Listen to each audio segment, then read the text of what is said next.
Mr. Gill? Yes, thank you. Tom, I can completely empathise with your situation, and I think you're very much not alone. It's an issue which certainly in Wales, when EID came out, it was a matter of great concern for most of the farmers, because if you think about it, the average age of a farmer was over 70, and not only were they having to run their own businesses, deal with chemicals and all the new legislations and laws, but now they were having to figure out a way of tagging sheep or cows or pigs who want to nibble and pull these tags off, and then they get lost or destroyed, and having to use computers, which they've probably never used before in their lives. The whole thing was, I think, rushed through very quickly, extremely hard for a great deal of farmers and the self-entities, really. And as with all legislation, there are unintended consequences, and Tom is an unintended consequence of this legislation. And nobody has thought through or had any thought as to allowing the Department of Agriculture in Ireland or in any other member state flexibility. And I think that's the key word here. There needs to be common sense. And the problem with common sense is it's not very common. And there was no flexibility allowed, so the people were afraid of making a decision which might mean that they lose their jobs, or, as you pointed out, their member state then gets fined 20 million euros.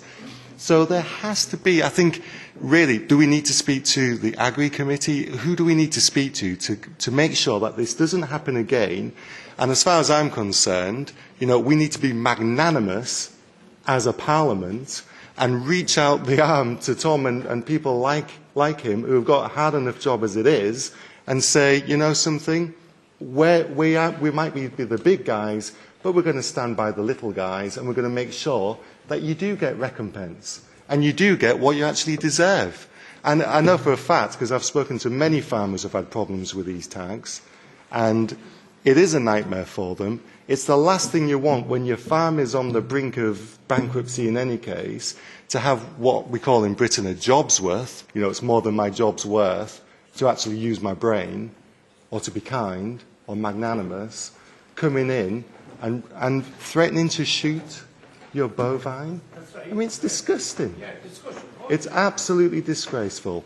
And if this place does anything, it needs to stand by its citizens and the little people. I'm not being derogatory, but the people who this place really, you don't matter that much. You're not a little person, actually. And actually, when I saw you, I knew full well that you was a farmer as well, straight away. I could tell. And that's not derogatory either. That's a compliment, believe you me. The law, we've been told, is an ass. In this case, we wish it was a bit of a bovine, don't we? We want it to deal fairly. And we hear the most commonly used word by politicians is fairness. That's not fair. I think you've been treated extremely unfairly. If this committee has any authority or power to speak to the Department of Agriculture in Ireland and find out who can deal with this case, then that's what we should do. And let's have some success rates. Let's be successful in this, I implore us. Thank you very much.